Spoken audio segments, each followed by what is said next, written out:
అట్లా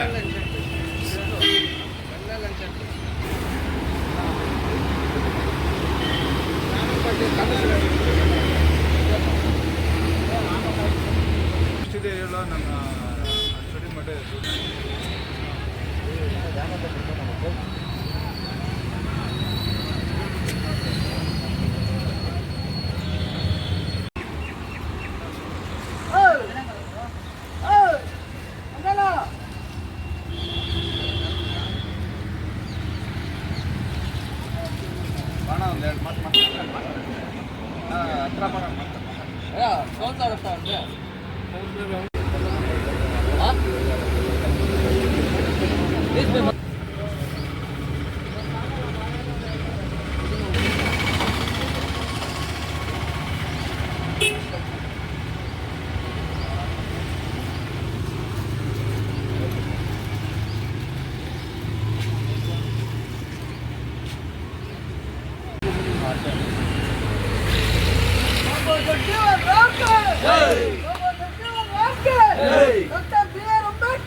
ಡಾಕ್ಟರ್ ಜಗಜೀವನ್ ರಾವ್ ಅವರಿಗೆ ಶುಭಾಶಯಗಳು ಬರುತ್ತೆ. ಜಗಜೀವನ್ ರಾವ್ ಅವರಿಗೆ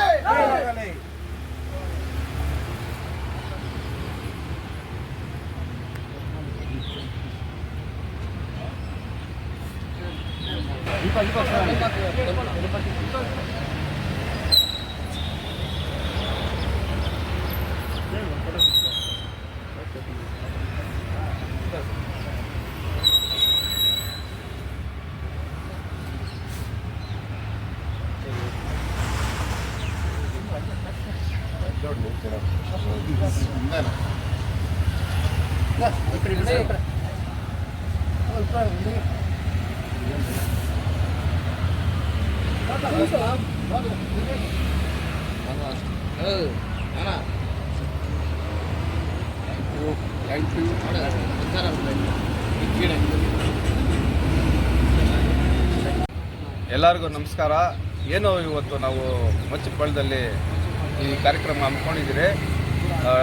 ಡಾಕ್ಟರ್ ಪ್ರಭುಜೀವನ್ ರಾವ್ ಅವರ ಹುಟ್ಟುಹಬ್ಬದ ಶುಭಾಶಯಗಳು ಕೋರುತ್ತಾ, ಏನೋ ನಮ್ಮ ಮಚ್ಚಪಾಳ್ಯದ ಯುವಕರು ಮುರಳಿ ಆಗಲಿ, ಇಲ್ಲ ಮೇಸ್ತ್ರಿ ನಾರಾಯಣಸ್ವಾಮಿ ಆಗಲಿ, ಇಲ್ಲ ರಾಜೇಶ್ ಆಗಲಿ, ಇಲ್ಲ ವಸಂತ್ ಕುಮಾರ್ ಆಗಲಿ, ಮಧು ಆಗಲಿ, ರಮೇಶ್ ಅಣ್ಣವರಾಗಲಿ, ರಾಮಣ್ಣ ಆಗಲವ್ರೆ, ನಮ್ಮ ನಾಗೇಶ್, ಆನಂದು ಮತ್ತು ಎಲ್ಲರೂ ನಮ್ಮ ಮಚ್ಚಪಾಳ್ಯದ ಯುವಕರ ಬಳಗದಿಂದ ಏನು ಕಾರ್ಯಕ್ರಮವನ್ನು ಆಯೋಜಿಸುತ್ತಾ ನಮ್ಮ ಕೈಲಾದಷ್ಟು ನಾವು ಈ ಹುಟ್ಟುಹಬ್ಬವನ್ನು ಮಾಡಿ ಇನ್ನೂ ಮುಂದಿನ ದಿನಗಳಲ್ಲಿ ಯಥೇಚ್ಛವಾಗಿ ನಾವು ಅತಿ ಗ್ರ್ಯಾಂಡಾಗಿ ಮಾಡಿ ಇನ್ನೂ ಜಾಸ್ತಿ ಜೋರಾಗಿ ವಿಜೃಂಭಣೆಯಿಂದ ಮಾಡಬೇಕಾಗಿ ಇನ್ನೂ ಮುಂದಿನ ದಿನಗಳಲ್ಲಿ ಸ್ವಲ್ಪ ಮಾತುಕತೆಯೆಲ್ಲ ನಡೆಸಿ ಇನ್ನೂ ಚೆನ್ನಾಗಿ ಗ್ರ್ಯಾಂಡಾಗಿ ಮಾಡಬೇಕು ಅಂತ ಮಾಡ್ತೀರಿ. ಏನು ಇವತ್ತಿನ ದಿನ ನಾವು ಪ್ರಭುಜೀವನ್ ಜಯಂತಿ ಅವರು ಸ್ವಾತಂತ್ರ್ಯ ಹೋರಾಟಗಾರರು ಹಾಗೂ ದಲಿತ ಪರ ಹೋರಾಟಗಾರರು. ಇವರು ಹಸಿರು ಕ್ರಾಂತಿಯ ಮೂಲಕ ಸ್ವಾವಲಂಬಿಯಾಗಿ ದೇಶದ ರಾಷ್ಟ್ರೀಯ ನಾಯಕ ಆಗಿ ನಮ್ಮ ಹಿಂದುಳಿದವರ ವರ್ಗಕ್ಕೆ ಸೀಮಿತವಾಗಿ ಇವರು ತುಂಬ ಅನೇಕ ಸ್ವಾತಂತ್ರ್ಯ ಹೋರಾಟಗಾರರನ್ನು ನಾವು ಇವರಿಗೆ ಗೌರವಿಸಿ ಇವತ್ತಿನ ದಿನ ಹುಟ್ಟುಹಬ್ಬದ ಶುಭಾಶಯಗಳು ಅಂತ ನಮ್ಮ ಎಲ್ಲರಿಗೂ ನಡೆಸಿಕೊಟ್ಟಂಥ ಈ ಸಂದರ್ಭದಲ್ಲಿ ನಾವು ಶುಭ ಕೋರ್ತಾ ಇದ್ದೀವಿ. ಡಾಕ್ಟರ್ ಬಾಬಾ ಸಾಹೇಬ್ ಅಂಬೇಡ್ಕರ್ಗೆ. ಇವತ್ತು ನಮ್ಮ ದೇಶದಲ್ಲಿ ಎಲ್ಲ ಕಡೆಯೂ ನೋಡಬೇಕಾದ್ರೆ ಡಾಕ್ಟರ್ ಜಗಜೀವನ್ ರಾವ್ ಅವ್ರದ್ದು ಹುಟ್ಟಿದ ದಿನದ ಒಂದು ಆಚರಣೆ ಮಾಡ್ತಾ ಇದ್ದೀವಿ.